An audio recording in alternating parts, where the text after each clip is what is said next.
Tony Hawk's Pro Skater 1 and 2 remasters officially revealed, but they're skipping Switch. You're mad about this.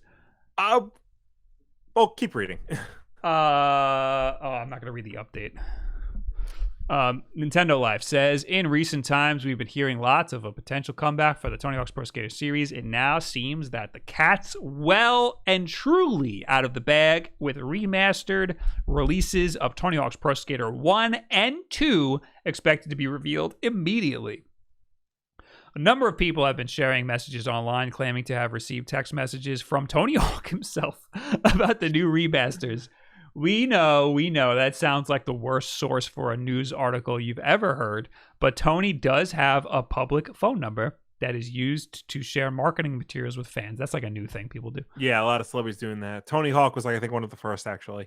The reports have been corroborated by trusted insider Wario64, who shared the following image to social media today. According to a text message from Tony Hawk's Pro Skater 1 and 2 are coming back. Hey, I have a surprise for you and wanted to tell you first, we are bringing back Tony Hawk's Pro Skater 1 and 2, original maps, original skaters, and songs from the original soundtrack, plus new features. The game looks awesome and will be officially announced soon. It's been suggested that today's Summer Games Fest announcement due to go live. Yeah, they actually did end up talking about it. Yeah. Then the update says, well, do you want the good news or the bad news? Tony Hawk's Pro Skater 1 has been officially confirmed, but it seems like it'll be skipping the Switch. The 2 remasters will launch for PlayStation 4 and Xbox One and PC via the Epic Games Store. Ouch. On the 4th of September. Now let's play the demo without any audio. Oh! Because of the licensed music. Yeah. So this is cool. They do have there's a part in the demo where they say a lot of the tracks are coming back. They don't say all, but it might be all. So they started interviewing Vicarious Visions, who are developing this remake. And Vicarious Visions has history with the Tony Hawk series. They developed all the handheld versions of the game. They've done ports to other systems of, like, the main console game. So they know Tony Hawk. And they said that they've got most of the soundtrack back. There's like a handful of songs they couldn't, but all the ones you remember, all the important ones that are, like, in the game. Sorry, the audio just came up for a second. It's going to happen again. I'm so sorry. Okay. Let me mute it. Mute the site. The track listing came up that they have confirmed Power Man 5000, Bad Religion, Dead Kennedys, Goldfinger, Melancholy. A lot of these bands, they got nothing else better to do. Better cash in the royalties while they can. Yeah. Naughty by Nature, Papa Roach, Primus, Lagwagon, Rage Against the Machine, and more. Yeah. I'm happy that it's 1 and 2. Yeah. One is great for the nostalgia factor. It's got a lot of memorable maps, but 2 it plays better because you got the manual. Yes. And it's my understanding that they're going to be adding features from later games like the revert and lip tricks and grind switching and things like that, just to make it feel like a more modern game rather than just being stuck in, the late 90s when these games originally came out. Will it all be one game? I think so. So will you have the manual in the 1 maps? Yes. This is really cool. Yeah. I mean, I hate pre-ordering games. Pre-order digitally and get access to the warehouse demo. Yeah. That's cool. Yeah. If you ever had a PS1 demo disc. that was on it. That was always on at the warehouse. Yeah, the warehouse demo. You play the crap out of the warehouse demo. In addition to that, the original roster of both games is coming back, so all your favorite characters, Tony Hawk, Jamie Thomas, Andrew Reynolds, Kareem Campbell, Alyssa Steamer, Bob Burnquist, Bucky Lassick, Rune Glifberg, Jeff Raleigh, Chad Muska, Rodney Mullins, Steve Caballero, and Eric Costin. They're all in the game. Chad Muska is wearing his backpack like he does in the original, which is awesome. Oh my god. He still does that, I think. I think so, yeah. It's like 40 something.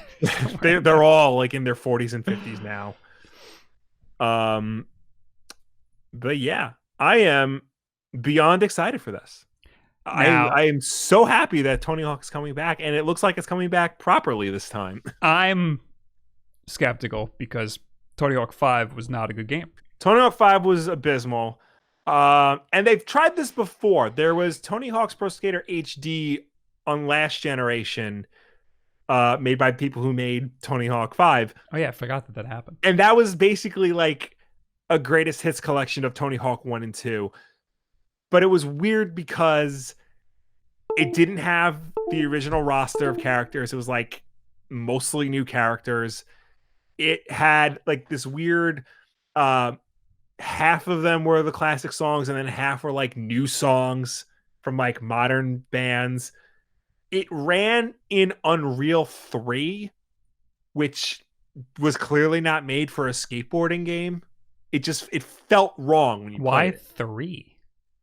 I don't know. Well, it was last gen, so that was the most recent Unreal thing. But still, like the original games were not made on Unreal. They were made with a proprietary Neversoft engine. And the Tony Hawk's Pro Skater HD used Unreal 3. This game, Vicarious Visions had access to Neversoft's engine. Oh. So they're taking like the underlying framework and just building on top of that, adding like the 4K, textures and whatnot to like make it a more modern experience. So the bones of the original game are there. It's just it's not a remake. It's a remaster. It's this weird like remaster remake hybrid. Yeah. Nintendo Life calls it a remaster. Vicarious Visions also did the Crash Bandicoot collection, and they compared it to that. They had like the access to the original like source material for Crash Bandicoot, and then just built upon that. Oh, they did Crash Bandicoot? Yeah. Oh wow, they did a great job at that. So much so that the game has the same sort of broken stuff that was in the original game. All right, so yeah, all right. I have more faith in this now. Yeah, so I am very excited for this. As you mentioned, I am a little disappointed that this is not coming to the Switch. Yes, I'm sure most of the people in the chat are also. Yeah, I'm very surprised it's not. I'm gonna probably get it on PS4 when it comes out because Tony Hawk games are made for PlayStation systems. But I would have gladly have gotten it on Switch. And as I've said many times on the channel, there is no reason why it shouldn't be on the Switch, especially when Crash Bandicoot and Spyro, when those remakes were on Switch. This doesn't look that graphically intensive. I mean, you see some leaves blowing that looked cool. Yeah, Kareem Campbell did like a power slide across some leaves. But I think we could deal with not having as many leaves on the Switch version. Yeah. So I tweeted, hey Activision, don't forget to port Tony Hawk's Pro Skater to the Switch, please and thank you. What I want everybody currently watching at home right now, live in the chat, and of course, if you're listening to this afterwards, stop listening to us right now. Just you can stop. Go to Twitter, open it up on your phone or a new tab on your browser, and just write, hey Activision, don't forget to port Tony Hawk's Pro Skater to Switch, please and thank you. You can copy his exact syntax if you want. Yeah. You make sure to @Activision, use get their Twitter handle in there. It's just @Activision, and use the hashtag THPS so that the most amount of people see this. So you don't have to retweet me, but you can just copy and paste that in a tweet all your own. The more people we get that, to get that message out there, the better. We're really tackling the hard issues here, really getting the word out. It's troubling times, and I think it's good that we can all rally behind something. Just trying to do our part. Yeah. For the greater good. Yeah, absolutely.